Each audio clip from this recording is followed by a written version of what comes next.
E nessa presença gloriosa que o Senhor tem nos envolvido e nos impactado, você vai ouvir uma palavra do céu, agora na área de educação.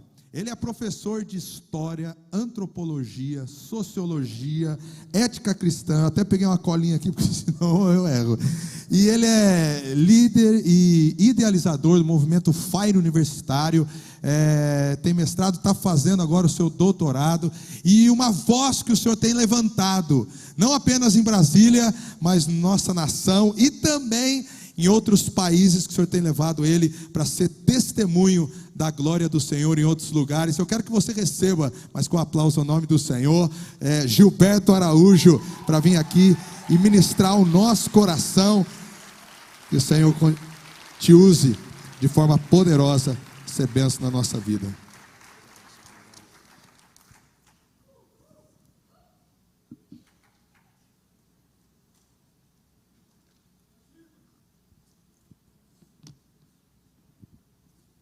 Abaixe sua cabeça, estenda suas mãos, ainda nessa atmosfera profética. Pai, nós te honramos, Jesus. Obrigado, Pai Santo, por essa transição, Pai, dessa noite.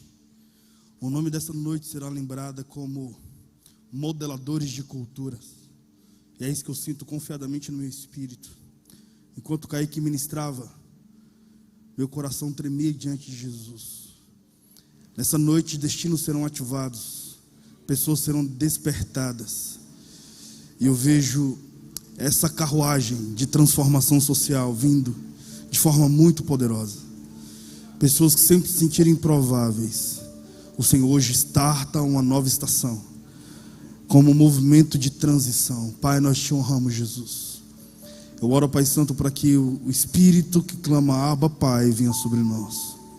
E nós oramos, ó Pai Santo, para que o Cristo crucificado, morto e ressuscitado venha sobre nós, Jesus. Nós te honramos. E muito obrigado, ó Pai Santo, porque existe, ó Pai, uma atmosfera onde edificamos um altar de adoração a Ti, Jesus, determinando passos significativos a níveis sociais para os próximos anos. Estenda suas mãos por um momento. Eu vejo o Espírito Santo vindo de forma muito sensível aqui, cara. Eu não faço ideia quais são os seus sonhos, mas eu preciso honrar essa atmosfera. Só você, Jesus. Continuando. Compartilhe com o Espírito Santo agora, cara, os seus sonhos que você não conquistou até agora. Peça para que Ele venha ser o seu provedor. Não o seu padrinho, mas o seu pai, porque nós não fomos ungidos com uma atmosfera de escravidão, nós somos herdeiros de um reino.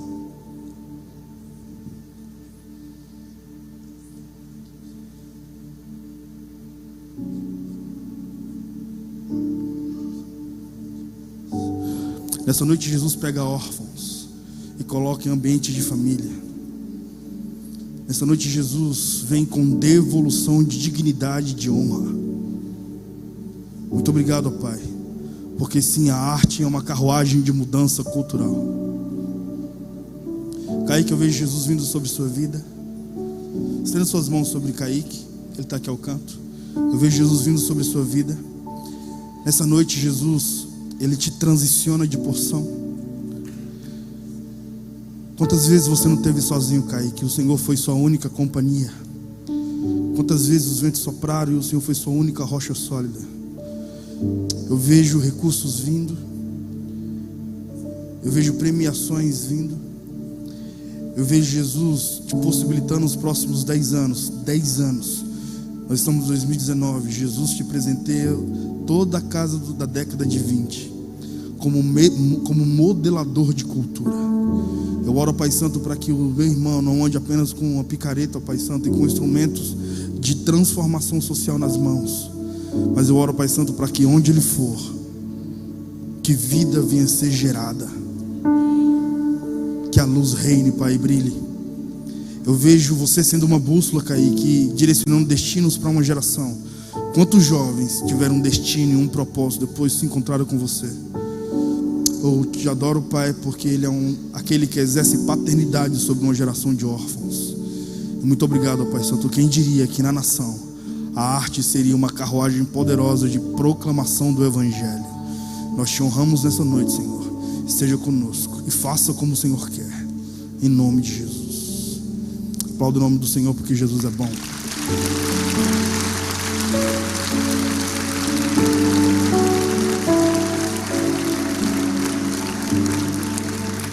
Pode se sentar. É uma honra estar aqui. Uma honra mesmo. Eu amo essa atmosfera profética. Bem, o que eu sinto no Espírito é justamente isso, cara. Hoje o Senhor vem com uma porção de transição. E essa noite vai ser lembrada como modeladores de cultura. Abra sua Bíblia, por gentileza, em Atos, capítulo 9. Muito prazer, para quem não me conhece, eu sou Gilberto Araújo. Como o pastor Cris, meu amigo, falou, eu lidero uma organização acadêmica chamada Fire Universitário. E Jesus é bom, porque nesses últimos 9 anos eu tive a oportunidade de ministrar em 580 universidades em toda a América Latina. E é um fenômeno mesmo. E é por pura graça. Diante de onde eu vim, jamais seria possível isso acontecer. Eu sou professor de História Medieval, leciono Antropologia, leciono Filosofia Contemporânea. Não estou fazendo doutorado, é mestrado. E eu estou lá no Departamento de Sociologia da Universidade de Brasília, investigando guerras culturais, investigando genocídio afetivo e investigando a nível empírico o êxodo eclesiástico. Então imagina o jovem que foi muito intenso nos acampamentos de jovens, nos acampamentos de adolescentes, e a galera que foi muito intensa enquanto jovem nas conferências de jovens. Esse cara, quando chega na casa dos 20 anos, ele vai ter perguntas sexuais e fisiológicas a fazer para um ambiente eclesiástico. Geralmente, a resposta que ele terá será respostas eclesiásticas a perguntas sexuais e fisiológicas. Ou esse cara vai entrar na universidade, na casa dos 20 anos, e vai fazer perguntas acadêmicas, ideológicas e eruditas e inteligentes. E geralmente as respostas que ele terá vai ser respostas eclesiásticas a perguntas acadêmicas, ideológicas e eruditas. Esse cara insatisfeito diante de uma geração que forma opinião, uma geração onde o acesso à informação é tão contundente, o homem contemporâneo se entulhou nas informações que possuem. Por isso que raramente você vai encontrar um ser humano sábio, embora você vai encontrar um ser humano cheio de informações. A informação que o homem contemporâneo possui não faz do homem contemporâneo um homem sábio, faz do homem contemporâneo um homem ignorante e muito atrevido. Por que isso acontece? Por causa de um genocídio afetivo. Genocídio é assassinato em massa. Agora imagine uma sociedade onde os afetos morreram de forma contundente e significativa. Spinoza foi o cara que sentenciou a esperança. Freud, o pai da psicanálise, é o cara que diz que o único momento em que o animal racional se transforma em um animal irracional em estado de libido. Imagina uma sociedade que vive a morte dos afetos, porque perderam a esperança, perderam o amor, porque Freud sentencia o amor e sentencia o medo. Imagina uma sociedade que vive a partir dos instintos animais. E imagina Thomas Hobbes dizendo que os afetos só deixariam o homem vulnerável. Nos últimos 100 anos, então, toda a característica sociológica que temos é a continuidade da mentalidade de Kant, Hegel, Marx, Engels, Herbert Marcuse, Max Horkheimer, Erich Fromm, Theodor Adorno, Jean-Paul Sartre, Simone de Beauvoir e Sulamita Firestone. Você vai ter então uma produção muito significativa de uma raiz que exerce em grande escala a filosofia ateísta humanista. E aí você pega o Brasil e você vai ter uma pedagogia muito delicada, cara. E aí você vai estudar um pouco sobre Piaget, Vygotsky, Skinner, Freud, Vallon, Jung, Lacan e Carl Rogers.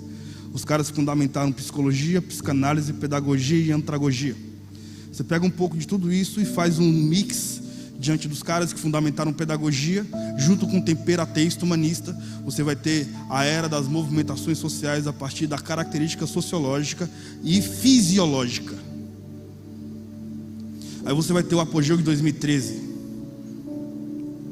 quando nós descobrimos enquanto nação que nós iríamos sitiar a Copa de 2014 e as Olimpíadas de 2016, e começamos a imitar toda a imbecilidade norte-americana e europeia em relação ao Congresso Nacional e os grupos que foram caracterizados e patrocinados pela ditadura, ou melhor, pela filosofia ateísta humanista. Só esqueceram de imitar a educação que por lá funciona. E aí, cara, você vai ter em grande escala uma galera que vive e que patrocina uma educação que desonra princípios significativos. E nem falo que é a partir da cultura judaico-cristã, mas eu falo que fere princípios da dignidade humana, de fato. E quando o evangelho encontra o coração do homem, imagina, 1900 anos antes de Piaget, um dos pais da pedagogia, Jesus já encontrou homens que cheiravam a peixe. E após o microcontato com Jesus, esses caras exalaram o mais nobre perfume da inteligência humana. Quem diria que o homem que ia mudar o destino da humanidade se existencializou em pele de carpinteiro? E de forma tão poderosa e tão significativa, o homem que poderia segurar o universo na palma das mãos abriu mão dessa glória para navegar no ventre de uma virgem, compreendendo você enquanto humanidade. Não nasceu em berço esplêndido, mas foi gigante pela própria natureza. O arquiteto da sala do trono abriu mão da sua glória para se existencializar como os homens, sem exigir imunidade a dores, exercendo simplesmente o mais nobre dos dons do criacionismo, ser um simples homem. Certamente se existencializou ao lado de fezes bovinas, por nascer em um curral e uma manjedoura, mas sempre exalou o mais nobre perfume da sensibilidade humana. Não tem como não encontrar amor, pedagogia, andragogia, educação, dignidade e honra na pessoa de Jesus. E não tem como, cara, observar o homem que provavelmente nunca leu filosofia grega, talvez nunca teve contato com Sócrates, nem Platão, nem Vygotsky, ou certamente nunca teve contato com Pitágoras, ou com a filosofia grega. Mas, cara, o cara que nunca escreveu um livro e que nós não sabemos que falava um outro idioma, foi o cara que dividiu a história. De Atos 1 a Atos 15 você verá o Senhor Deus trabalhando de forma muito contundente a partir de poder e maravilhas. De Atos 15 a Atos 28, Jesus vem trabalhando com mudança de cultura. Para toda mudança de cultura, o Senhor Deus nos dará uma arquitetura. E geralmente a arquitetura que o Senhor Deus dá, a partir do comportamento veterotestamentário, neotestamentário, não é para quem é provável. Biblicamente falando, desde a época do período paleolítico, do homem primata em Adão, até o homem contemporâneo, Deus sempre usa improváveis. Logo de Atos 15 e Atos 28, o Senhor trabalha com poder e maravilhas e mudança de cultura. A mudança de cultura que o Senhor deu no comportamento do Gênesis foi para um latifundiário. Imagina, um cara do campo que trabalhava com reforma agrária chamada Noé. Deus dá uma arquitetura para um pecuarista, um cara que trabalhava com reforma agrária, provavelmente. O cara que não sabe nada sobre arquitetura nem engenharia, ele respeita a arquitetura de Deus. Então é possível salvar o mundo pós-diluviano. E é inevitável, cara. Eu tinha uma mensagem pronta, específica, mas depois da mensagem do Kaique, eu preciso continuar essa porção e respeitar a atmosfera do céu. Amém? Então abra sua Bíblia em Atos 9.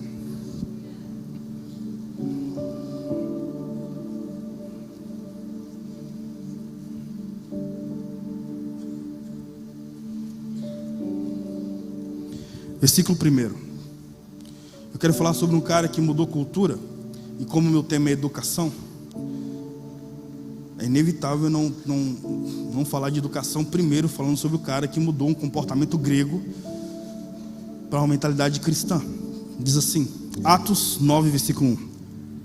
Entremente Saulo, repete comigo, Saulo, ainda respirava ameaças de morte contra os discípulos do Senhor, dirigindo-se ao sumo sacerdote.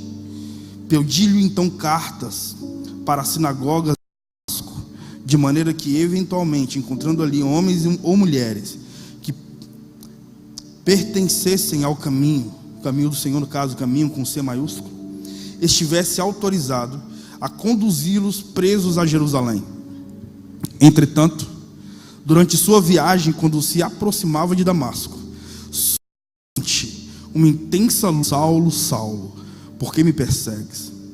Ao que ele inquiriu: quem és, Senhor? E ele disse: eu sou Jesus a quem tu persegues.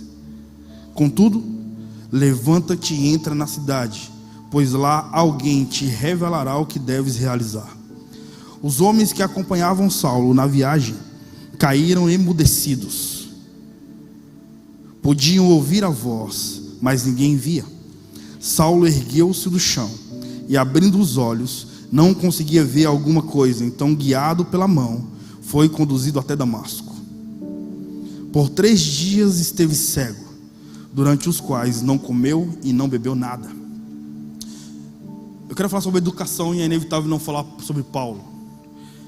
Saulo foi um cara muito significativo, cara.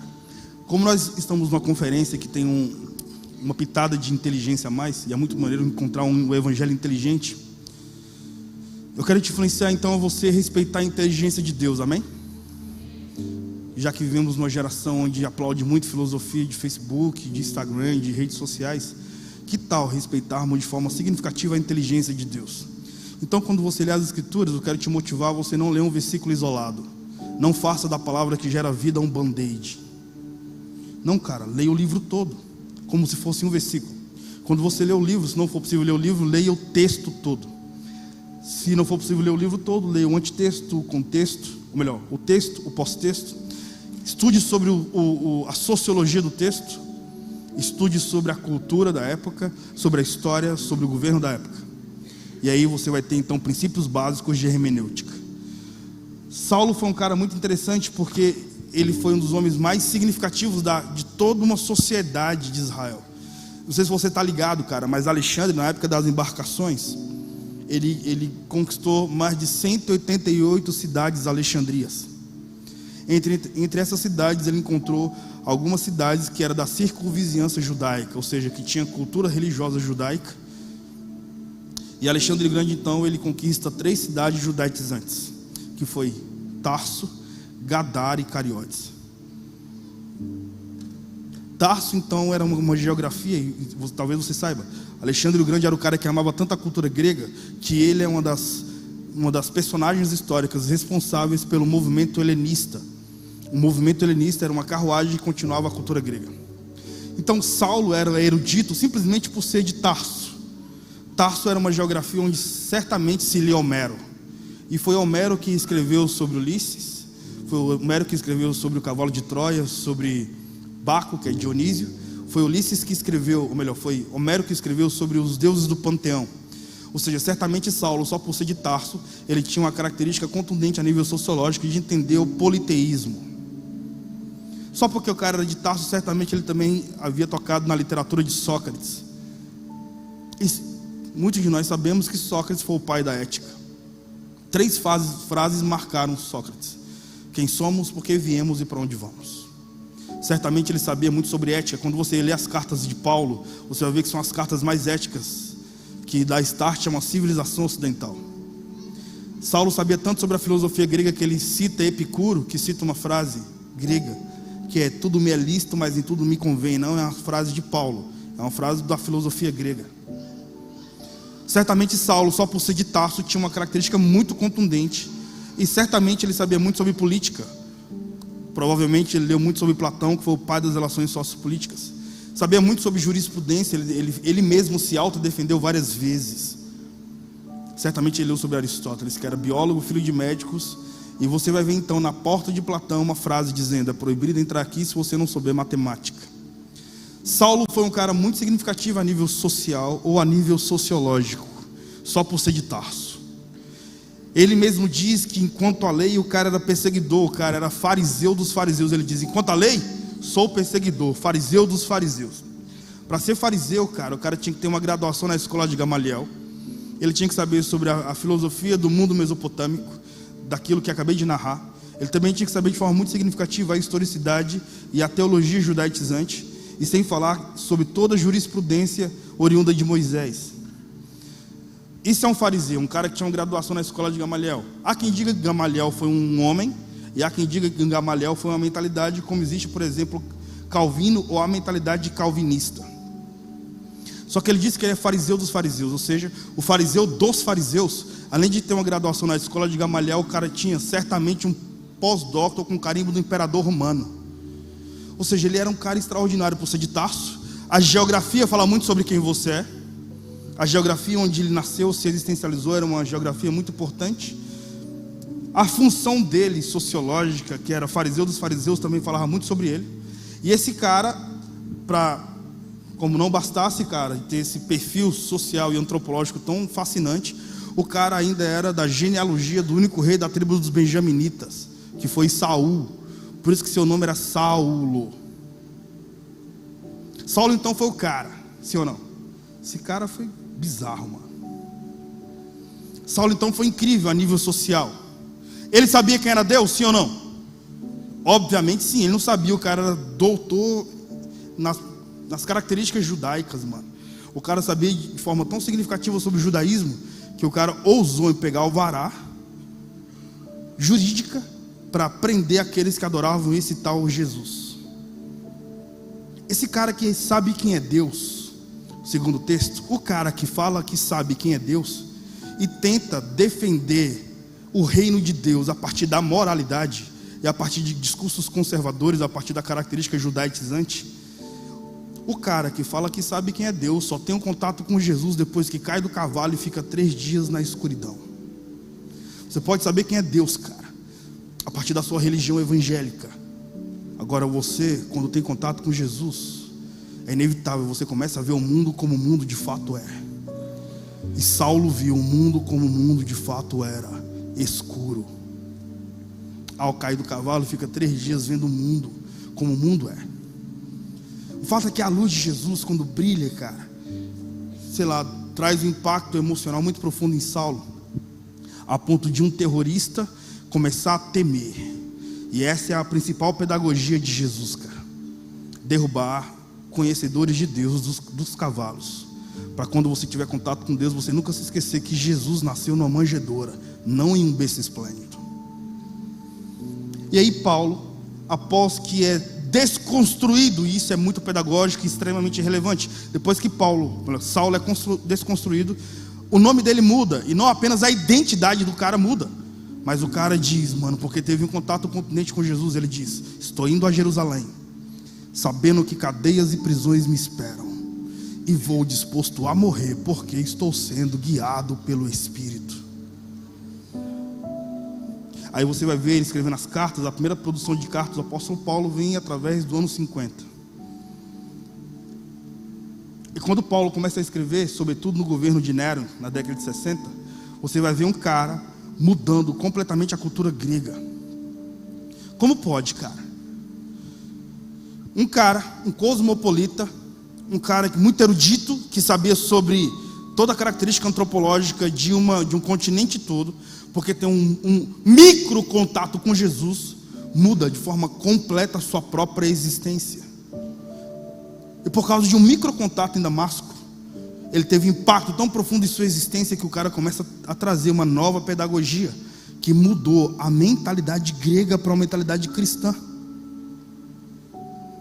Foi tão sensacional, cara, que depois dos mártires, ali após o governo de Domiciano, você vai ter um movimento dos patrísticos, porque o mundo deixou de ser grego e se tornou cristão por causa da pedagogia de Paulo. Foi necessário agora reavaliar nova forma de trazer matrimônio. E aí você tem que ler Tertuliano, tem que ler Eusébio de Cesareia, tem que ler Agostinho de Hipona. Uma nova forma de ver o universo, uma nova forma de produzir matrimônio, uma nova forma de ver pedagogia e ensino. E aí, cara, Paulo então foi esse cara responsável por toda essa configuração. Por quê? Porque aquele que pensava andar em luz, ele descobriu que sem Jesus é inevitável, você está em trevas. O fato é, e é o que eu tenho falado muito, cara, Moisés, quando escreve o Gênesis, ou os escribas do Gênesis, diz que Deus gritou e afirmou: haja luz. E quando a luz brilhou, a luz denunciou o caos escondido nas trevas. A luz brilha, e porque a luz brilhou, o caos é organizado. O caos foi denunciado nas trevas. João diz que esse verbo haja se tornou carne e habitou entre nós. Quando o evangelho te impacta, o evangelho é a luz que denuncia o caos escondido nas trevas, e é possível então você ser organizado. Sabe como a educação é vista a nível empírica? Como uma luz, é uma ideia, é uma lâmpada. Como é que tudo isso começou? Começou com alguns professores universitários. Século XIV você vai ter John Wycliffe, ou John Wycliffe, professor de Oxford, o primeiro homem a traduzir a Bíblia para o inglês. ele morre na Inquisição e deixa esse legado textual para os Lollardos. Esse cara foi um cara tão contundente que começou a trazer uma configuração de uma nova mentalidade na era medieval. E ele começou a falar de um ensinamento através da palavra de forma tão poderosa que apacentou um cara chamado Savonarola, no norte da Itália, e outro cara chamado John Huss. E os caras pregavam de forma tão poderosa porque foram instruídos por um professor de Oxford, a ponto de incomodar. E quem sabe incomoda demais. John Huss foi queimado, e você vai ter a clássica frase de John Huss, quando ele diz: hoje vocês podem estar queimando um ganso, mas eu profetizo que em 100 anos nascerá um cisne que gritará mais alto que eu. 100 anos depois nasce um outro professor universitário chamado Martinho Lutero. Lutero começa a lecionar na universidade lá da Alemanha. Esqueci o nome da cidade que ele lecionava. Edimburgo. Isso aí, lá em Edimburgo. E ele então, você sabe que Lutero era um cara bem arrogante. Para peitar o Papa, tem que ser um cara desse nível, cara. E um professor universitário então reforma Wittenberg, a cidade de Wittenberg, e esse cara reforma a ponto da reforma protestante ser tão contundente por causa da tradução dos evangelhos ou do Novo Testamento, que a tradução bíblica que ele faz para a Alemanha reforma de forma intensa toda a gramática alemã. Você vai ter um outro erudito chamado João Calvino, que com 26 anos de idade escreve os 4 livros mais importantes da reforma. Ele pega o esgoto do mundo antigo, isso é, da Europa, a França e Genebra, e ele fala: o primeiro livro, crendo em Deus Pai; o segundo livro, crendo em Deus Filho; o terceiro livro, crendo em Deus Espírito; o quarto livro, creio na igreja. Esse cara começou a lecionar de forma significativa e foi o cara que ensinou toda uma geração a ler a Bíblia, e Deus deu uma maquete sensacional para João Calvino, a ponto do cara fazer do lixo da Europa antiga Genebra. Ora, como é possível então nós analisarmos homens que foram impactados, homens comuns, que foram impactados tão poderosamente pelo poder de Deus, a ponto desses caras serem essa carruagem de mudança de cultura? E é muito maneiro quando sua mente muda. Cara, não adianta nada eu tocar seu coração se sua mente não mudar. Quando a mente muda, muita coisa acontece. Entrando para a característica da educação, a nossa nação, ela foi extremamente influenciada por toda a característica da educação oriunda na Gênesis do Brasil, lá no Brasil colonial, com os padres jesuítas.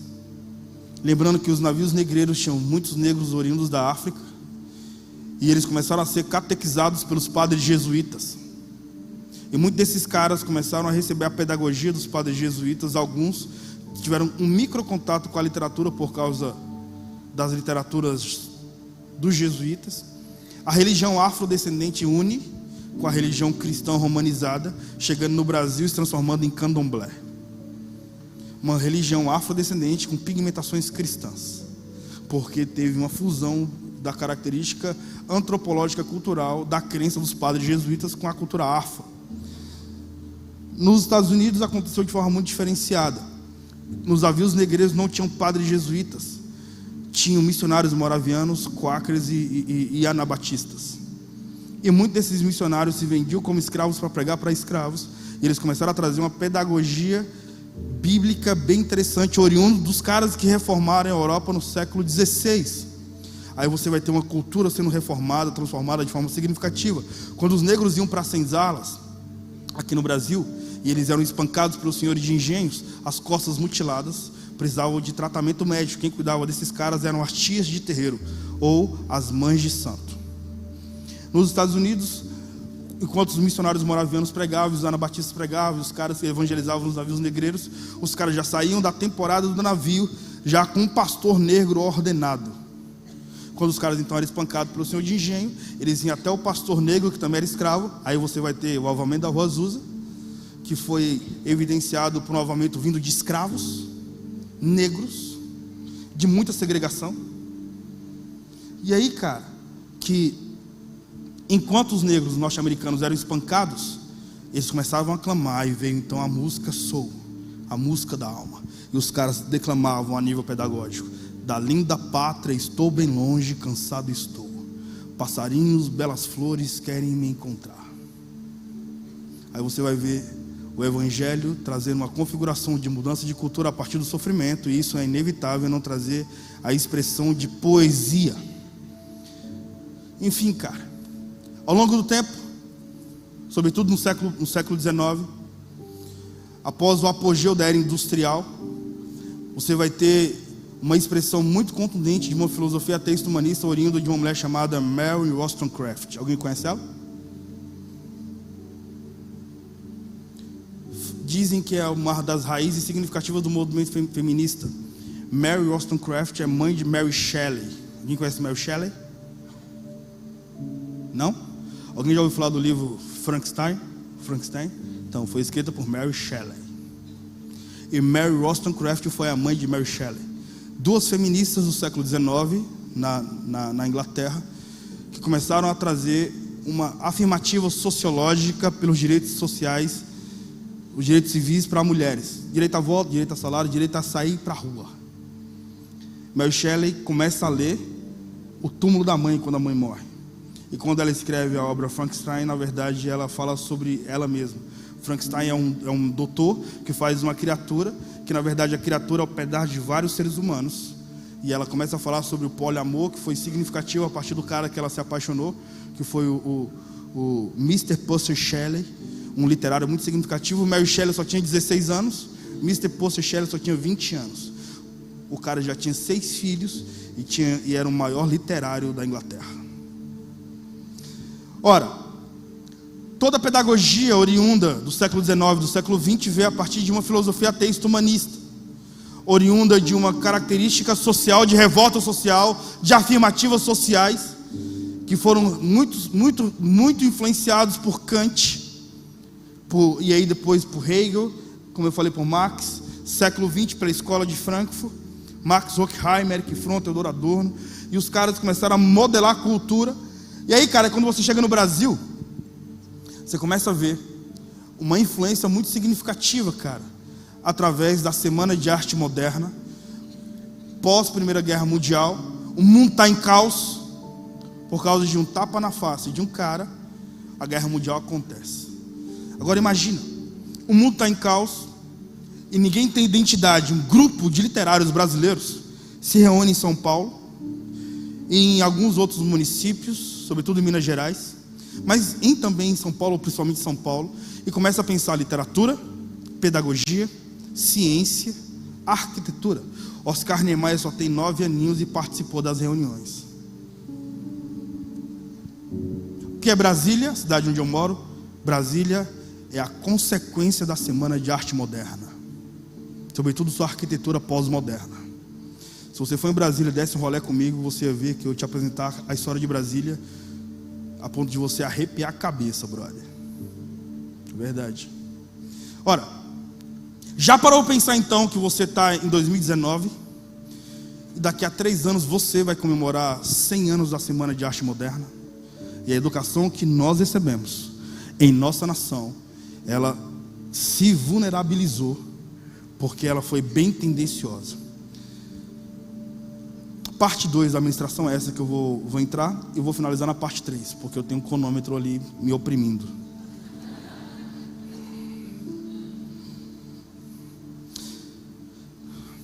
O fato é, Jesus ele trabalha de forma muito peculiar, cara, através do reino de Deus.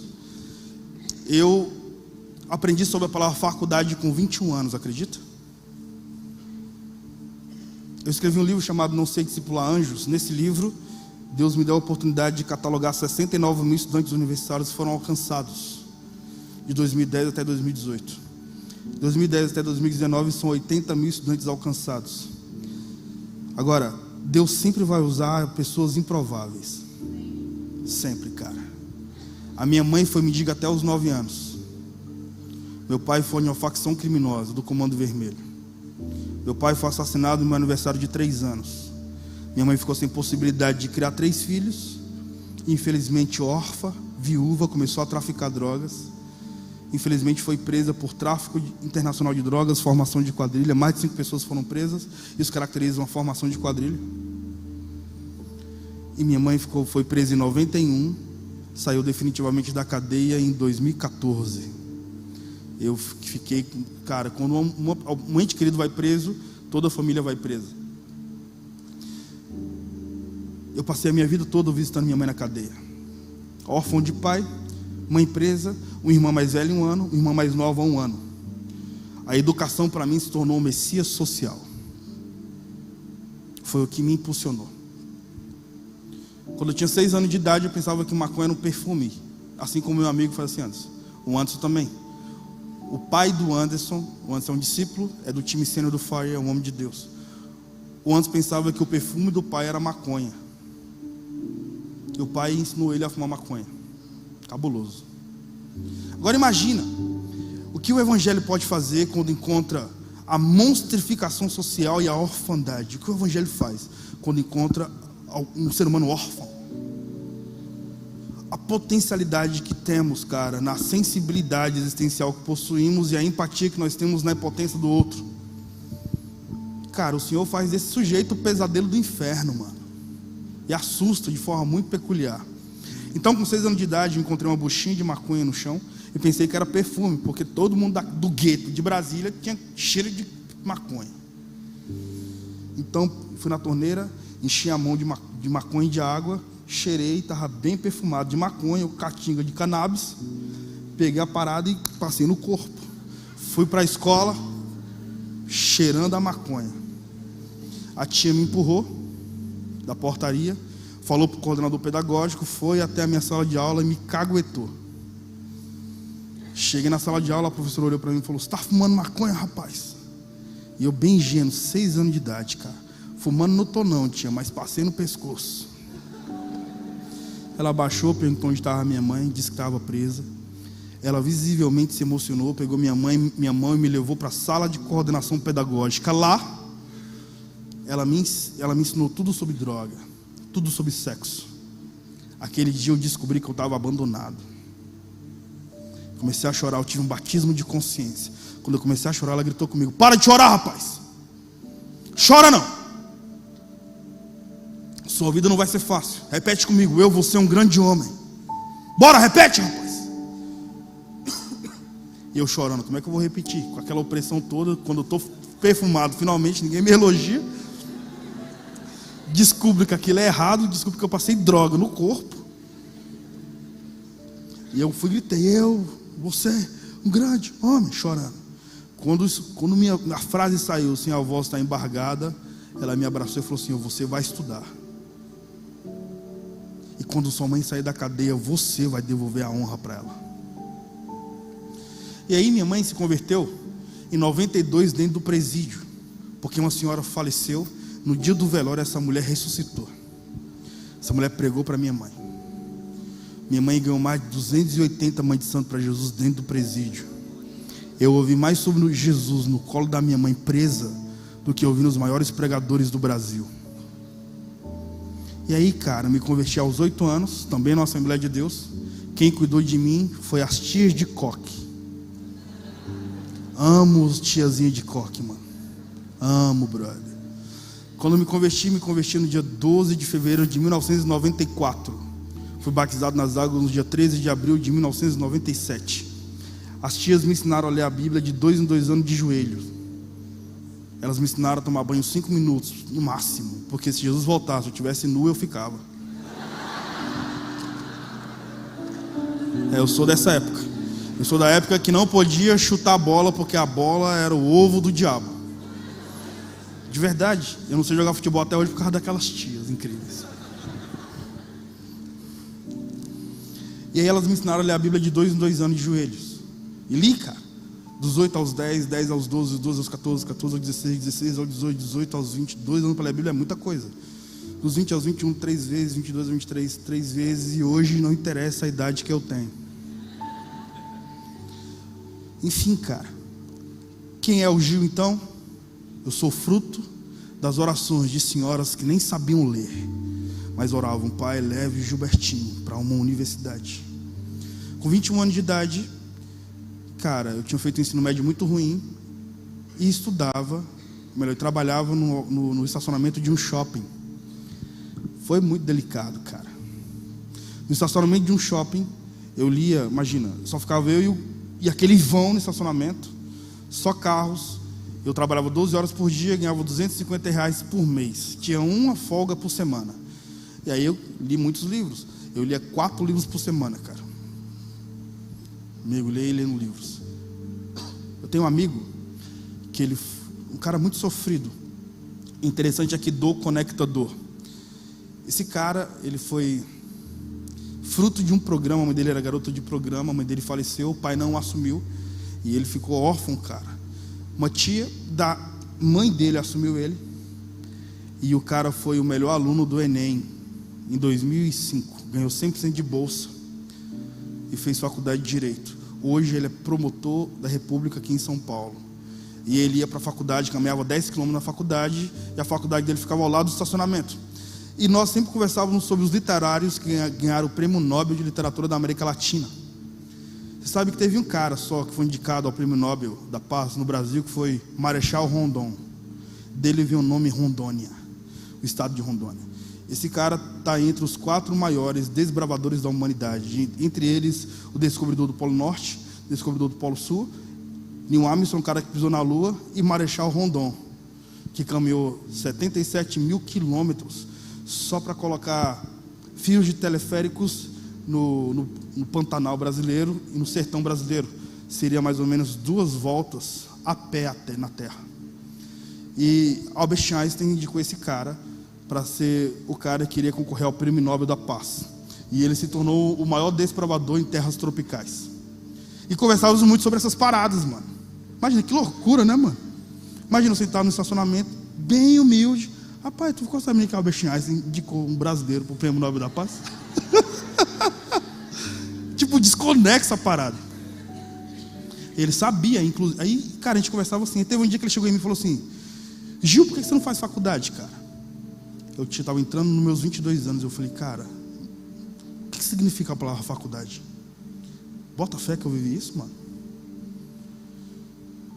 Você deve estar perguntando quantos anos eu tenho, né? Eu tenho 33 anos. Ué, parece que a irmã apostou. Eu falei,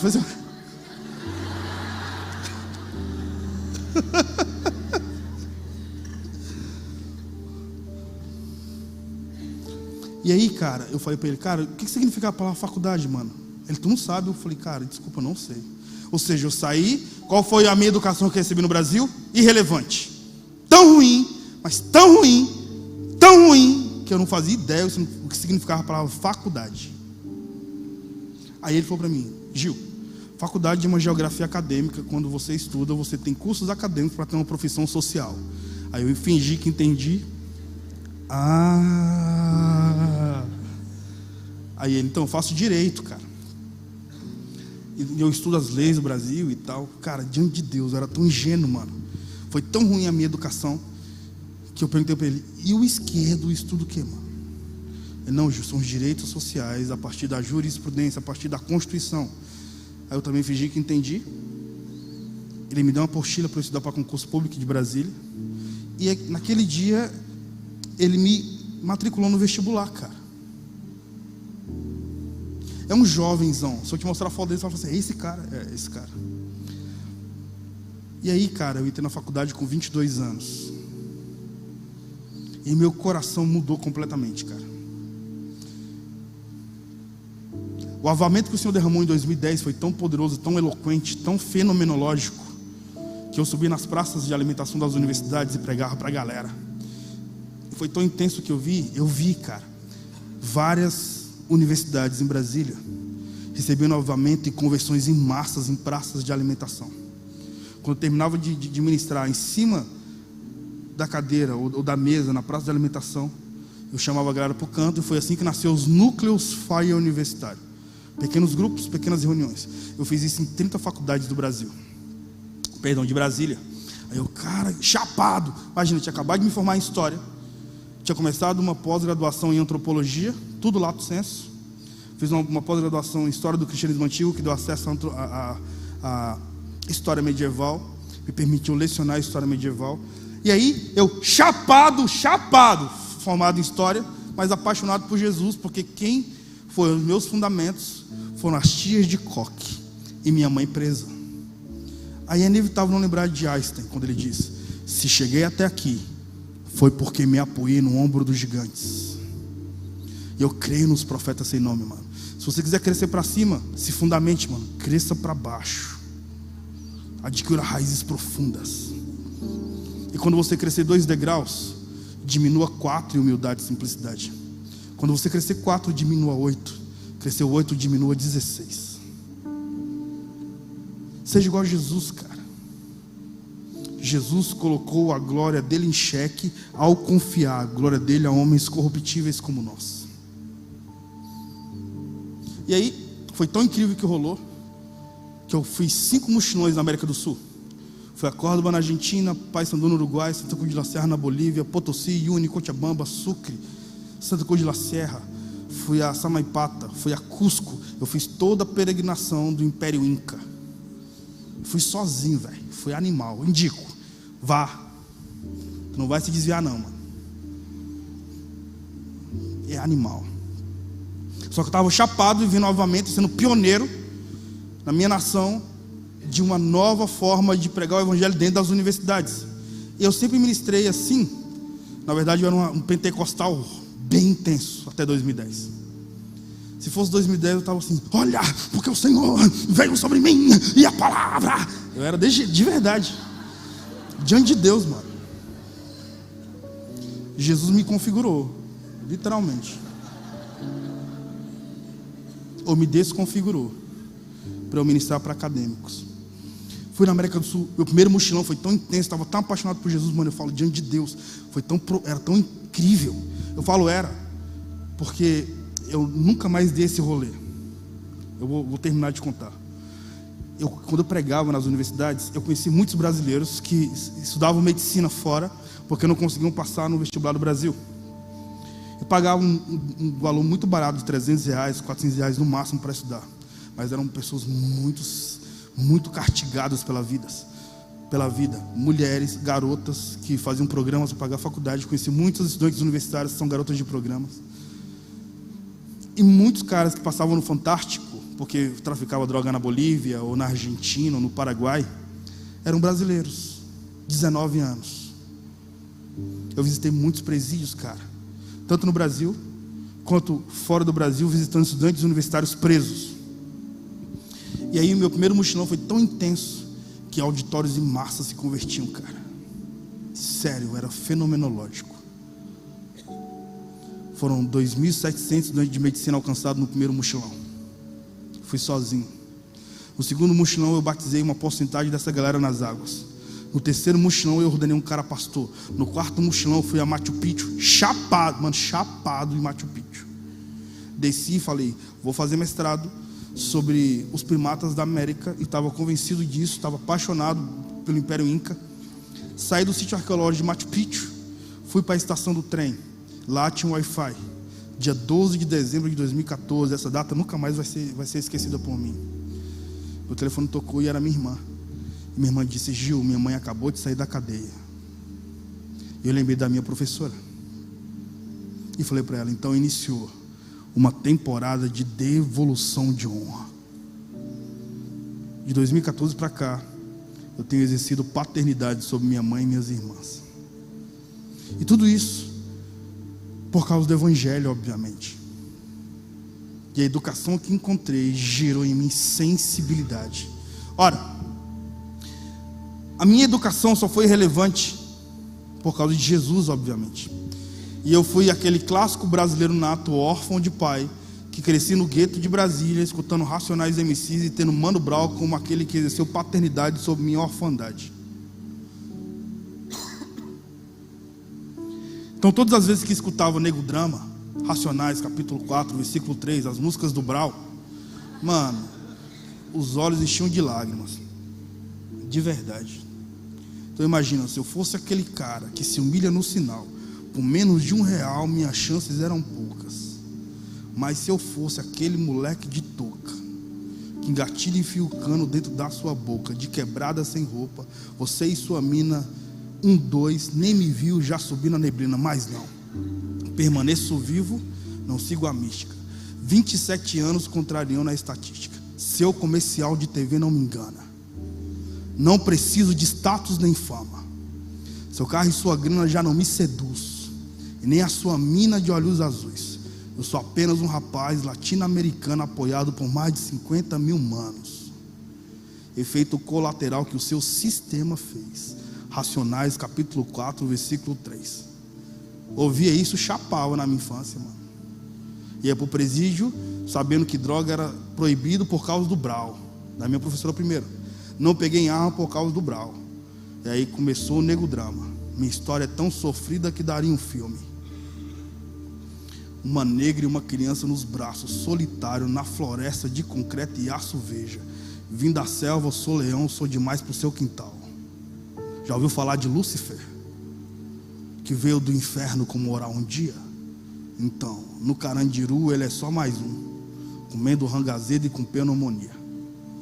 Então são palavras e frases que de alguma forma não exercem apenas paternidade, são pedagógicas. A educação brasileira, então, tem muitos heróis que não são heróis por causa da pedagogia existencial específica. Olha a realidade atual da educação do Brasil. E o ministro atual do Ministério da Educação do Brasil é Abraham Weintraub, é isso mesmo?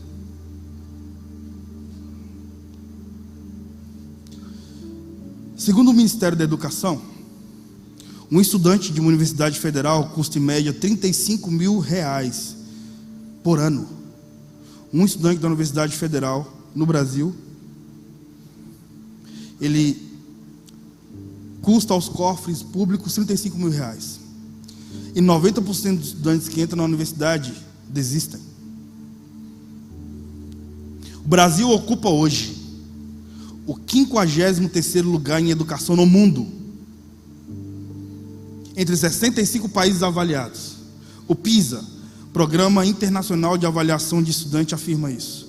Mesmo com um programa social que incentivou a matrícula de 98% das crianças entre 6 e 12 anos de idade, 731 mil crianças ainda estão fora da escola, segundo o IBGE desse ano. O analfabetismo funcional de pessoas entre 15 e 64 anos foi registrado em 28% no ano de 2018, segundo o IBGE. 34% dos alunos que chegam ao 5º ano da escolarização ainda não conseguem ler no Brasil.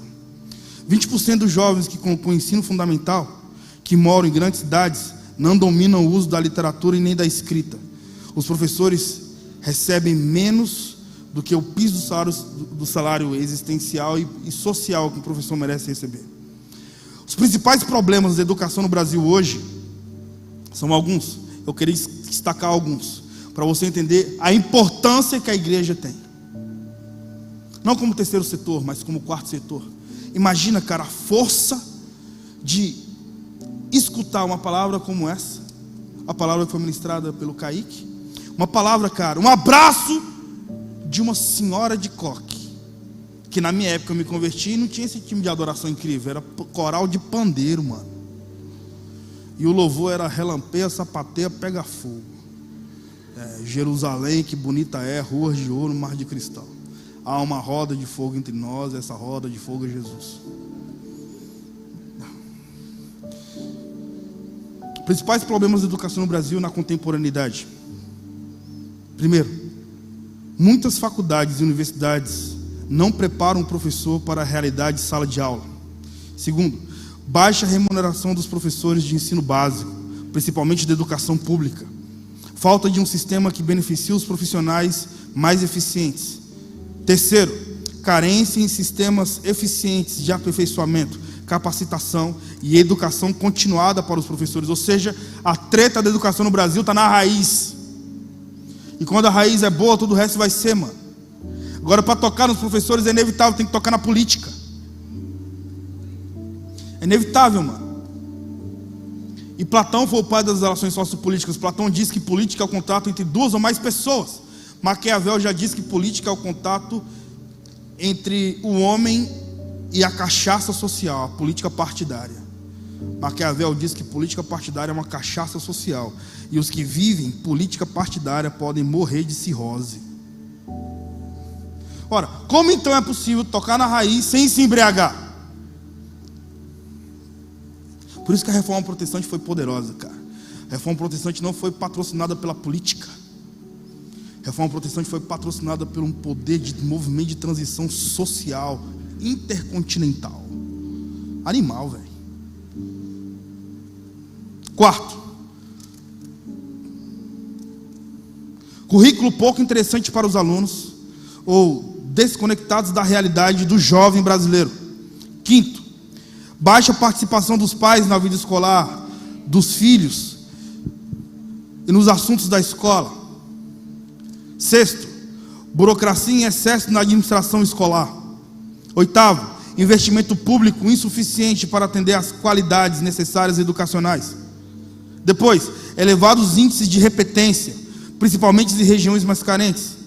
Depois, baixa permanência dos alunos em sala de aula, porque as crianças do Brasil ainda trabalham. E depois desse apogeu da erotização infantil, olha o que Freud diz, cara. Um ser humano, melhor, o único momento em que o animal racional se transforma em um animal irracional é em estado de libido. É quando o Homo sapiens, que significa homem que pensa, se reduz ao Homo anima. O homem que pensa se reduz ao ânima, o homem animal em estado de libido. Imagina agora que as universidades, cara, é um texto que eu escrevi. Imagina que os loucos mais famosos do mundo estão no mesmo hospício e eles escrevem um bocado de teses. Esses loucos são ninfomaníacos, têm distúrbios sexuais profundíssimos, vivem em masmorras emocionais, são espancados por carrascos existenciais, mas esses caras escrevem teses. As teses desses loucos mais famosos do mundo se tornaram populares a ponto de serem as principais teses pedagógicas, terapêuticas em todas as faculdades e as maiores escolas da nossa nação. Então imagina nesse apogeu do comportamento sociológico, humano e intelectual, nós temos uma erotização que é patrocinada primeiro pela política, depois, cara, pela base educacional nacional, através do MEC, e terceiro, pela militância dentro das escolas. E eu não quero falar de militância, porque basta 2018. Porém, algo muito relevante para se lembrar, em todo esse aspecto, a igreja continua sendo o maior centro andragógico da história. O que é pedagogia? Pedagogia é a ciência que educa a mente de uma criança e de um adolescente. Andragogia é a ciência que educa a mente de um adulto. A igreja possui um poder fascinante, ou vou dizer fenomenológico, na arte de devolver ao outro o acesso e a possibilidade que o ser humano não teve. Vai no presídio. Não sei se você já teve trabalho missionário em presídio. Uma pílula tarja preta dada por um psicólogo não transforma a tristeza em alegria na vida de um interno, mas uma Bíblia aberta pode oxigenar a mente de qualquer preso. Quantas vezes, cara, por mais que critiquem, a Igreja Universal é o que mais alcança a nível de realizações sociais dentro do presídio. Minha mãe foi alfabetizada por essa comunidade de fé lá dentro, e vários internos. E a escola bíblica dominical, que formou vários pastores que hoje são doutores e mestres em teologia, os caras aprenderam a ler dentro da escola bíblica dominical. O cara que estava vos falando foi o cara que encontrou na igreja a possibilidade de paternidade. Foi a igreja que me ensinou a amar a vida sociológica. O que eu quero dizer com isso, cara? Saulo, quando ele foi alcançado pela luz, que é Cristo, algo mudou de forma tão profunda dentro dele, que o cara começou a discipular um cara chamado Lucas, que foi o autor do evangelho de Lucas e o autor do livro de Atos. Você sabia, cara, que Lucas, ele não é judeu? Quantos sabiam disso? Quantos sabiam disso? Bem poucos, cara. Tipo, dá para contar nas mãos. Quantos levantaram? Dá para contar nos dedos quantos levantaram as mãos. Ótimo. Lucas era grego. Lucas adorava o Cíclope Polifemo, filho de Poseidon, deus dos mares. Leia Flávio Joséfos, Melancton, Beza, Martin Bucer. Você sabia, cara, que Lucas tem um contato significativo com Deus em Troade, quando Paulo prega na casa de Carpo, exatamente quando Eutico cai da janela? Lucas, cara, de forma muito significativa, ele era médico. Quando você lê o evangelho de Lucas, você percebe que Lucas é um grego, o único grego do mundo mesopotâmico que escreve sobre um Deus judaico. E o mais relevante, cara, é o que trouxe pedagogia aos escravos, sobretudo no período colonial da civilização ocidental, foi o Novo Testamento. Sabia que o Novo Testamento é uma das cartas mais pedagógicas da história da humanidade? Está até no Almanaque Abreu, cara. E é muito maneiro você pensar nisso. Vocês estão comigo, irmãos? Estão entendendo o que eu estou falando? Vocês estavam mais chapados na pregação do Kaique. Olha que maneiro, cara. Pedagogia bíblica. Sabia que Mateus não conheceu Marcos? Sabia que Marcos não conheceu João? Sabia que Lucas não conheceu Mateus, nem conheceu João? Sabia que Paulo, o único que escreve sobre a ceia pascal, foi o único que não esteve na ceia pascal? Sabia que o apóstolo Paulo não viveu, não participou, não foi aquele que foi ativado pelo avivamento de Atos 2, porque ele só se converte em Atos 9? Sabia que Paulo foi ativado e foi avivado no avivamento de Antioquia em Atos 13? Um avivamento que só tinha profetas e mestres. Entre esses caras tinha o irmão de Herodes, o governador. Um avivamento erudito para gregos.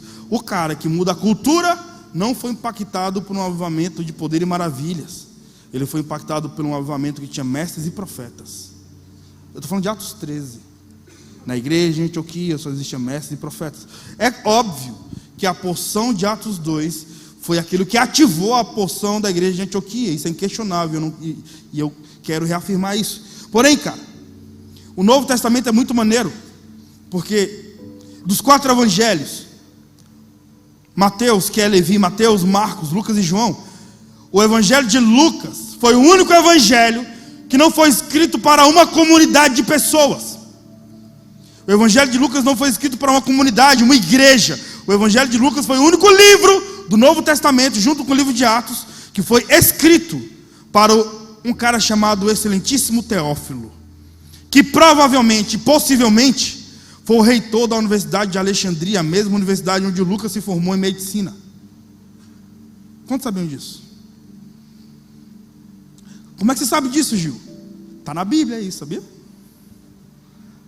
Lucas capítulo 1, abre comigo rapidão.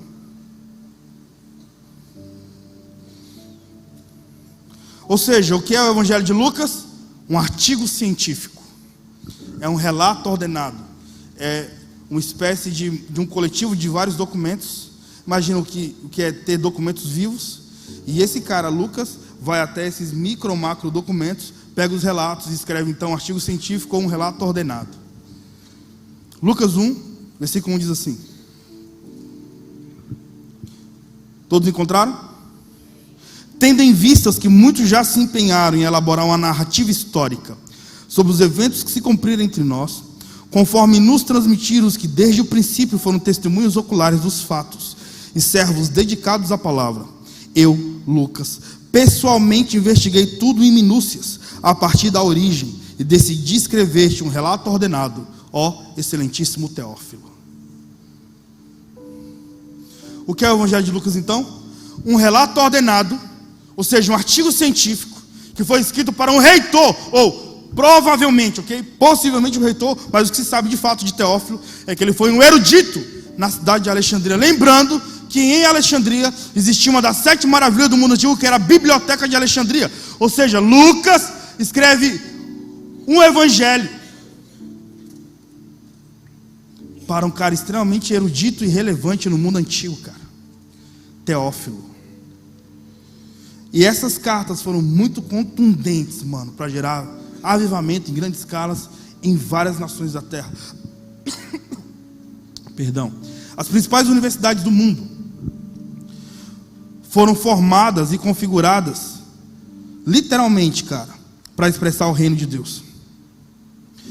Sobretudo as universidades que mais ganharam o prêmio Nobel, científicos. E o poderoso nesse aspecto, cara, é o quanto o Senhor Deus veio com poder e maravilhas através de pastores que foram extremamente avivados a níveis sociais, ou escravos.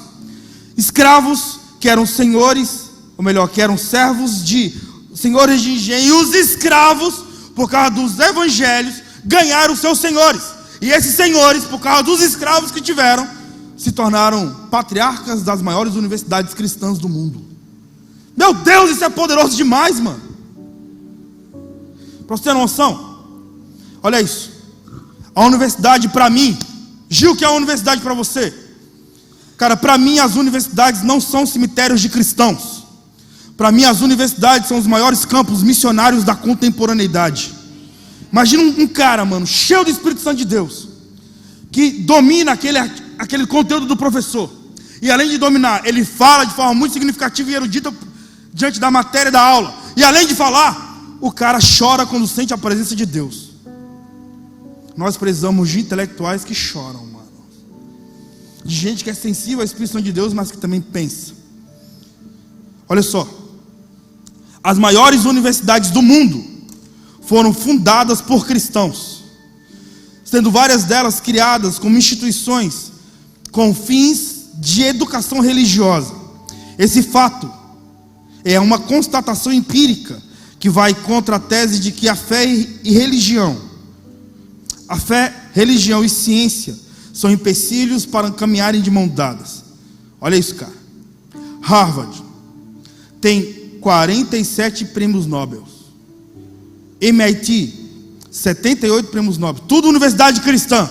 Cambridge, no Reino Unido, 89 prêmios Nobel.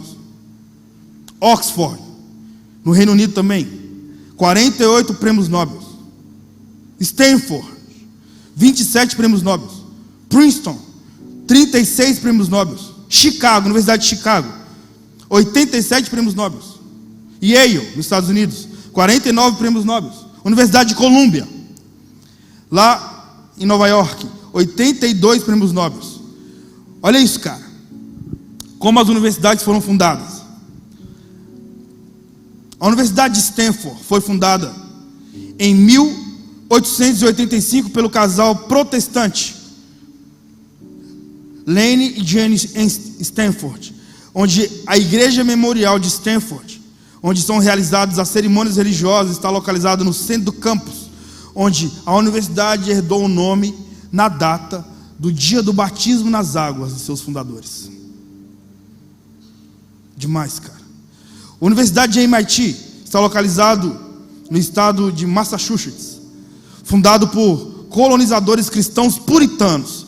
A Universidade de Harvard foi criada em 1636 pelo governo desse estado para a formação de pastores puritanos. A Universidade de Cambridge, localizada na Inglaterra, está entre as universidades mais antigas do mundo, que foram criadas com intuições e por instituições vinculadas à Igreja Católica, trazendo então a configuração exclusiva do estudo da fé, da ciência e da observação lunar.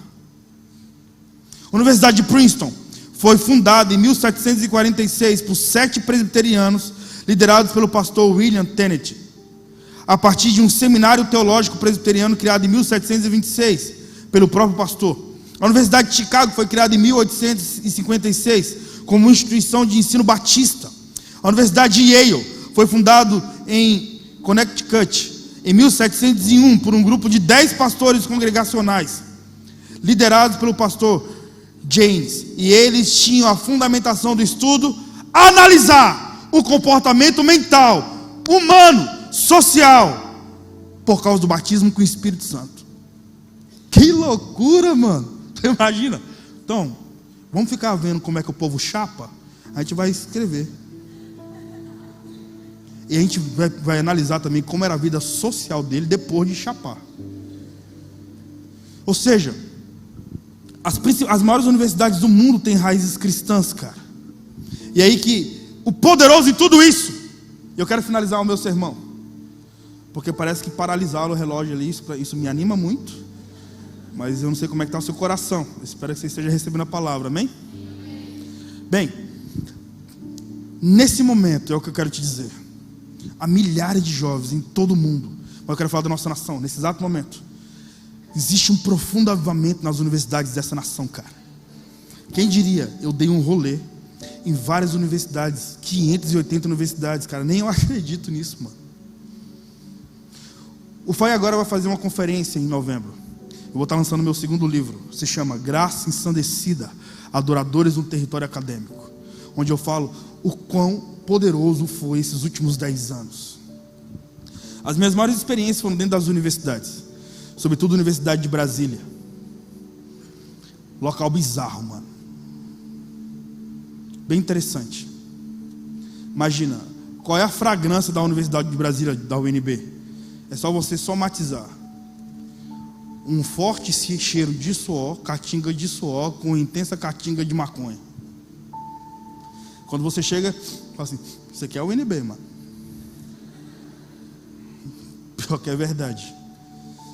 Lá foi onde eu tive as maiores experiências com Deus. Eu quero finalizar, e eu tenho certeza que Deus vai ativar você para um nível poderoso do Senhor. Porque como eu falei no início, o nome dessa reunião vai ser lembrada, cara, como pessoas que irão levar a cultura de forma significativa. Nós seremos modeladores de culturas. Amém? As minhas maiores experiências foram dentro da UNB. Eu tive algumas experiências muito marcantes lá dentro. Eu apacentei isso em 2011, cara. De 2011 a 2016, certamente você saiba disso. Nós tivemos no Brasil um fenômeno sociológico significativo chamado Marcha das Vadias. Esse fenômeno foi muito poderoso. E como é que surgiu? Uma estudante foi violentada dentro da Universidade do Canadá. E ela chegou para o segurança e pediu socorro. O segurança olhou para a estudante que tinha acabado de ser violentada, insensivelmente falou, de forma deselegante, falou: com a roupa dessa, você é uma vadia. Surge então a marcha das vadias. Porque as amigas dela, junto com um grupo de acadêmicas, vendo a violência que ela viveu, disse: se ela é uma vadia, todos nós somos vadias. As universidades federais do Brasil receberam vários estudantes que começaram a fazer uma movimentação mundial, internacional, diante desse relato. Surge então a marcha das vadias. E aí veio um fenômeno também no Brasil, na última década, sobretudo no início da última década, sobre a teoria queer. Eu tive a oportunidade de apacentar, cara, um transexual que veio de Oxford. Ele escreveu um pós-doutor lá. É uma mulher trans. Com o tema: a transexualidade não é patológica, mas é um gênero. A conheci em um fórum na Universidade de Brasília. Nos tornamos bem amigos, porque eu ando de longboard, aquele skate bem grande, pavelô, velocidade. E tem um local lá em Brasília chamado Eixão, onde muitas pessoas andam de longboard e tal. Saímos da UNB e fomos para lá. Na hora do almoço, cara, eu fui entregar um jejum. Baixei a cabeça e orei. Me esqueci que eu estava diante da galera da faculdade. Quando abri os olhos, estava todo mundo olhando para mim, tipo assim. Aí ela falou: você é crente, cara? E eu: sou. É massa ser do gueto, eu costumo dizer, é massa ser da quebrada, ou ter pelo menos uma raiz na quebrada. A característica do cara do gueto é, quando você olhar para ele e dizer: o que foi? Ele vai olhar para você e vai responder dizendo: o que foi o quê? Tu é cristão? Tu é crente, Gilberto? Sou. Dá nada, mano. Ela: então, sou filha de pastor. É mesmo? Conta mais. Quem? Alessandra.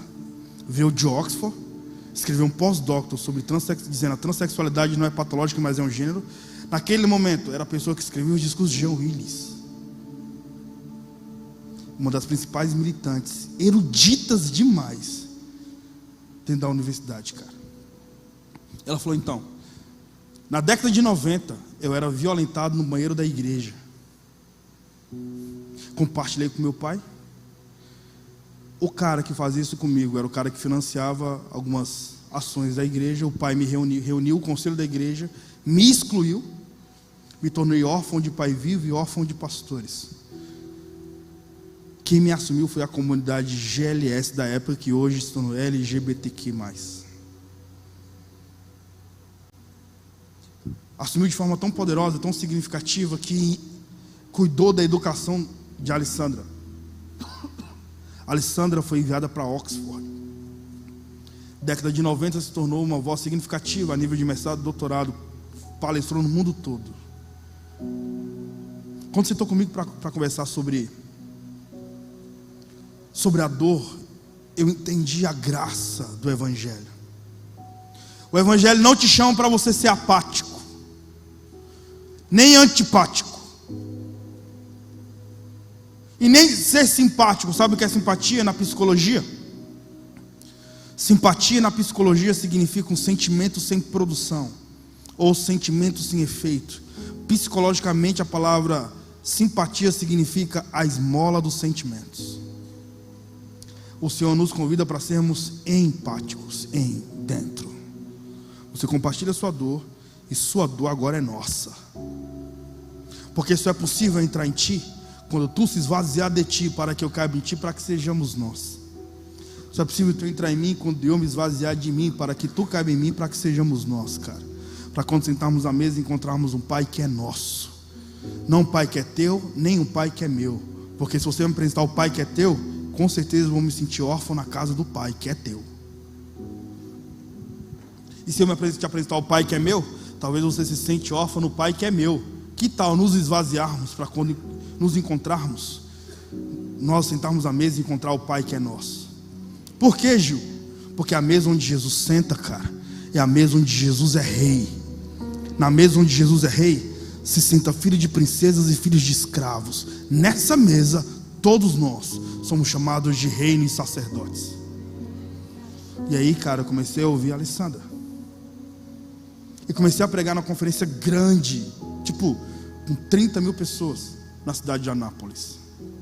Cidade dela, na cidade do pai dela. Ela tinha perdido contato com o pai desde a década de 90. E aí que ela estava bem quebrantada, foi comigo à conferência, todo mundo pensando que era mulher, é uma mulher trans. E aí, o que fazer quando um trans entra dentro da igreja? Eu discipulo quatro transexuais. 2 desses trans estão nesse momento na cidade de Cavalcante fazendo missões com minha pastora Márcia. Se você conhecer minha pastora, mano, você vai ficar embriagada com o amor dela. O sorriso da pastora Márcia expulsa demônios, mano. Tô zoando não, eu amo senhora de coque. Agora imagina uma senhora contemporânea que não tem coque, mas é como se tivesse. É a minha pastora. Sou apaixonado por ela. E ela falou: estou indo para Cavalcante pregar para os quilombolas. Vou levar a Ju e Joana, 2 transexuais, mano. Tá lá na comunidade quilombola, mano. Enfim, quando fui ministrar, o Senhor veio com muita glória, cara.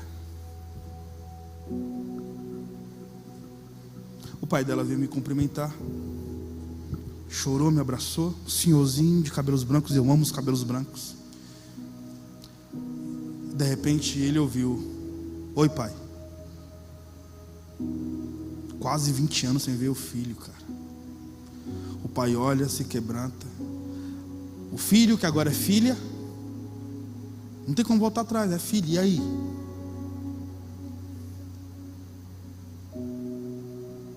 A dor emocional dessa parada, mano. Lidar com a dor humana. Abraçou, se ajoelharam, choraram, cara. Foi aí que eu entendi que dentro da universidade o Senhor estava me chamando para exercer vida. Você já conseguiu ser pai de alguém durante 5 minutos? Um microencontro gera tanta vida que tira a minha jornada de um cavalo e me derruba, a ponto de Jesus se revelar no nosso caminho para Damasco. Até hoje a Alessandra está comigo. Não fez a reversão do sexo. E o Senhor tem gerado vida. E quem é que faz a obra? É o Espírito Santo, não eu. Mas eu entendi que quando o Espírito Santo encontra o coração do outro, o seu Espírito Santo devolve a dignidade. Dentro da UNB, conheci uma garota chamada Black Power. Alguém conhece a história da Black Power? Conhece? Maneiro. Pensa numa feminista roxa, brother. Roxa mesmo. E o Anderson está comigo. Ele sabe que a gente está colado na UNB, no núcleo do Fire. Tem garota que fica chateada comigo e com o Anderson, porque a gente paga a conta. Então, tipo assim, não quero mais estar no Fire. Por quê? Porque vocês são machistas opressores. Por quê? O que a gente fez? Pagou a minha conta. Não é? Então, geralmente eu falo assim, cara, se você já leu Mary Shelley? Não. Simone de Beauvoir? Não. Sulamita Forreston? Não. Nunca leu Mary Wollstonecraft? Não. Então você não é feminista, você é xerox de Facebook, cara.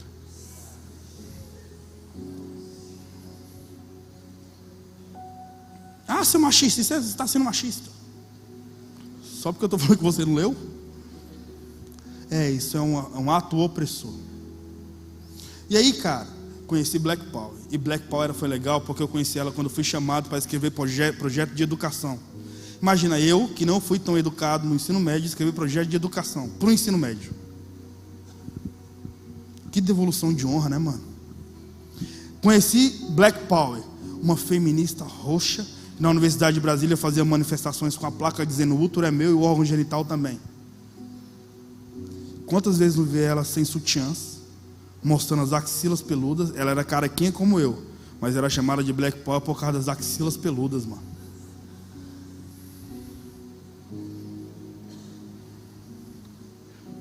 É bizarro, mano. E aí a garota, bem ferrenha. Enfim, teve o núcleo do Fire. Os núcleos são reuniões, pequenos grupos dentro das universidades. Ela chegou no núcleo do Fire, chorando muito, mas muito. Depois do núcleo, ela chegou em mim e falou assim: Gil, eu acabei de abortar no banheiro da UNB. Eu não acreditei nela, tipo assim, será que essa garota feminista que vive por essa ideologia e essa é a identidade dela, chega até a mim e vem, sei lá, querer confrontar, será que ela vai fazer alguma manifestação contra o núcleo cristão? Então já ativei um modo Mano Brown, né? Tipo, e aí, mano? Aí eu falei pra ela: cara, se você abortou, eu vou te dar meus parabéns, porque você se tornou um exemplo para a sua comunidade ideológica. E é interessante, cara, quando você vive por ideologia, preciso falar isso aqui para que você compreenda a porção que o Senhor quer derramar aqui. Sabe que o córtex cerebral libera 1 bilhão de substâncias fisiológicas por segundo quando se é homem. O córtex cerebral libera 10 bilhões de substâncias fisiológicas por segundo quando se é mulher. Porque a mulher tem o útero, que é um órgão que o homem não tem. E o útero é uma indústria poderosa de construção, de formação de progesterona. Não, de substâncias fisiológicas. Entre as substâncias fisiológicas que a mulher libera e o homem libera em pequena escala, está a oxitocina, substância do amor. Mulher libera 99% a mais que oxitocina que o homem. O homem só libera 1%. Eu digo que é por isso que é compreensível. Finalmente eu compreendi a nível empírico por que mulher conversa com cachorrinho. Ô, princesinha, vem pra mamãe. Coloca a chuquinha na cachorra. Só falta andar de mão dada com o cachorrinho na rua, falando que é filha de verdade dela. Em Brasília tem gente que coloca o sobrenome do ser humano no animal. O que é isso? Oxitocina. É tipo mulher, cara, que encontra uma mulher linda da igreja e fala: nossa, olha que linda, que princesa. O que é isso? É oxitocina. E por isso que você não vai ver homem dizendo: nossa, olha que lindo, que príncipe. Então, a sua risada já mostra a nível empírico e sociologicamente que é estranho. E quando é que um homem encontra outro cara bonito? Quer saber? É simples, irmão. Quando um cara vê um outro cara bonito, o cara faz assim, ó.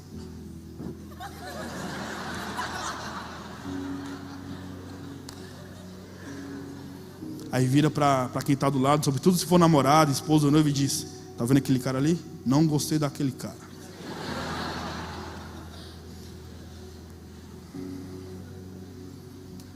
Então, cara. Então você imagina o que é uma mulher que vive pela sensibilidade a partir do amor, onde o idioma existencial feminino é amor e o idioma existencial de homem é respeito e honra. Você imagina essa mulher chegando e dizendo: eu abortei? E eu dizendo: cara, eu vou te dar meus parabéns, porque se você abortou, você se tornou modelo para a sua comunidade ideológica.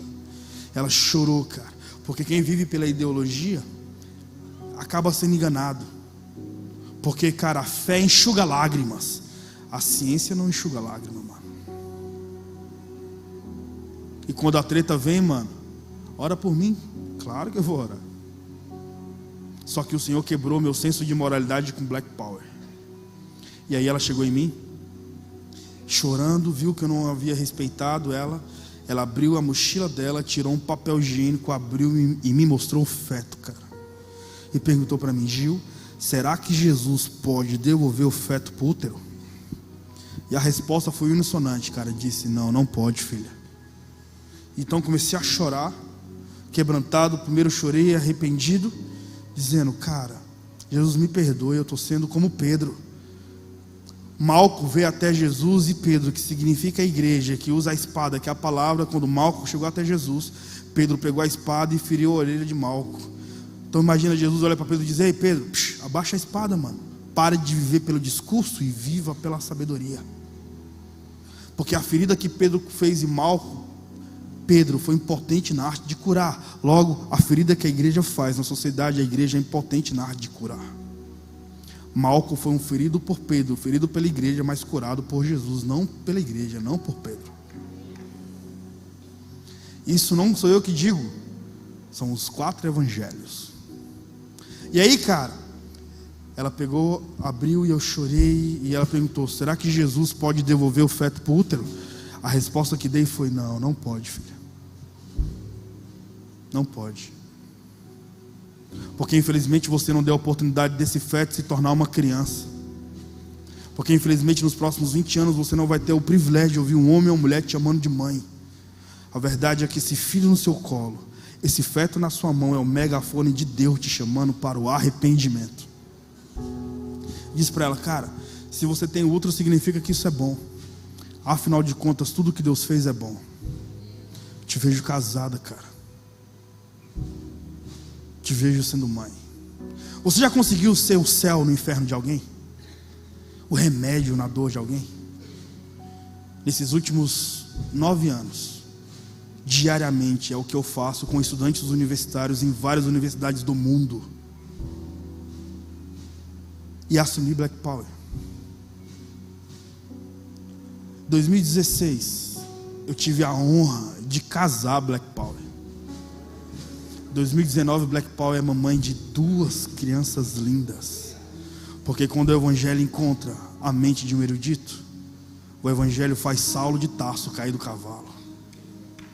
E quando Jesus aparece, mano, começou um movimento poderoso de mudança de cultura.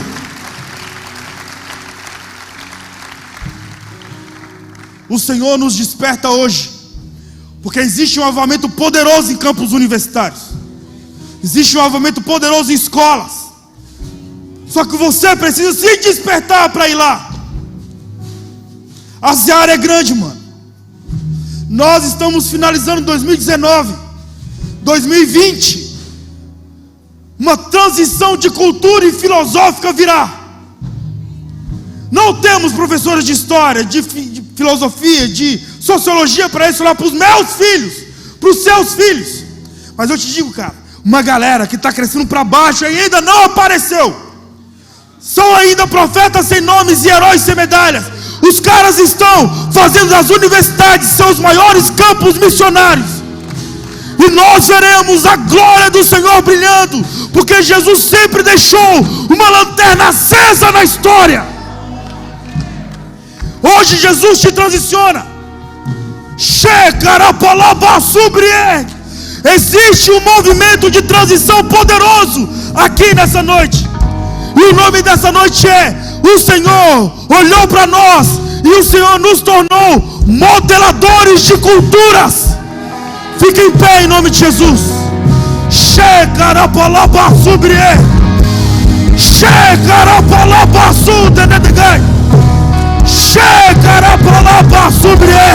Estenda as suas mãos e edifiquem agora um altar de adoração a Jesus.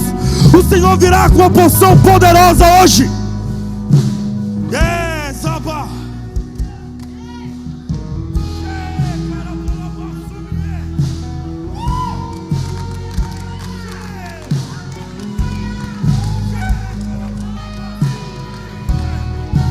A luz do Evangelho brilhou essa noite, e o Senhor não olhou os nossos corações, o Senhor focou para as nossas mentes.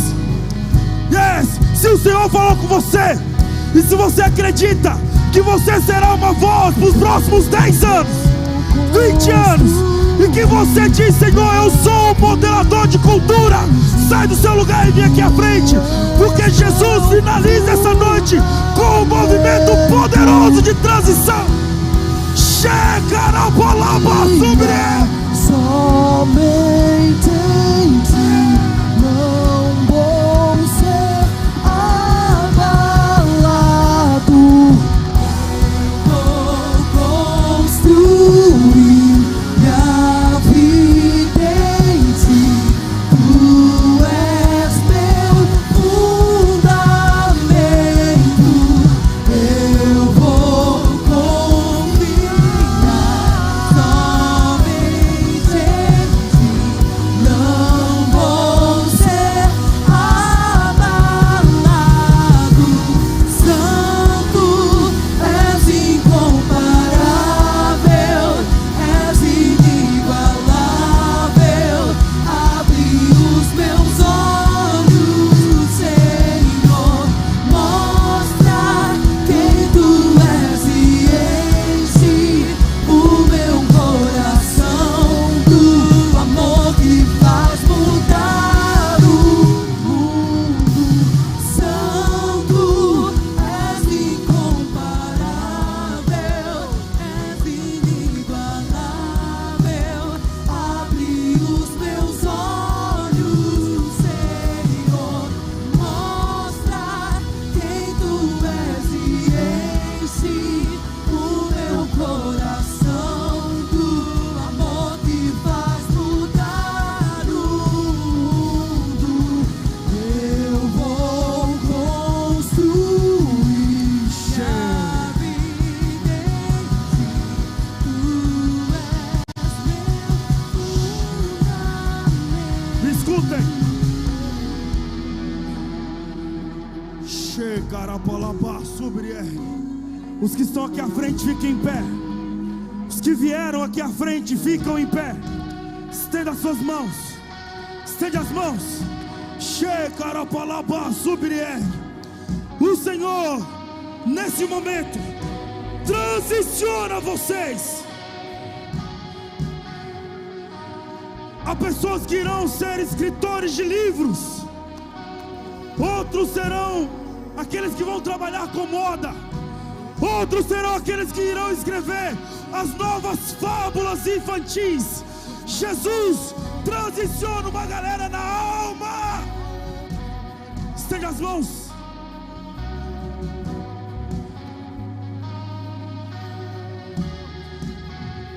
Cara, é muito louco, eu estou sentindo. Há pessoas que estão sem estudar aqui há 10 anos. Eu vejo você sentado numa cadeira. Jesus renova a sua vida acadêmica, cara. Há pessoas que estão aqui sem sentido, não sentem mais que sua vida tem sentido. Jesus te posiciona para o seu futuro profético hoje.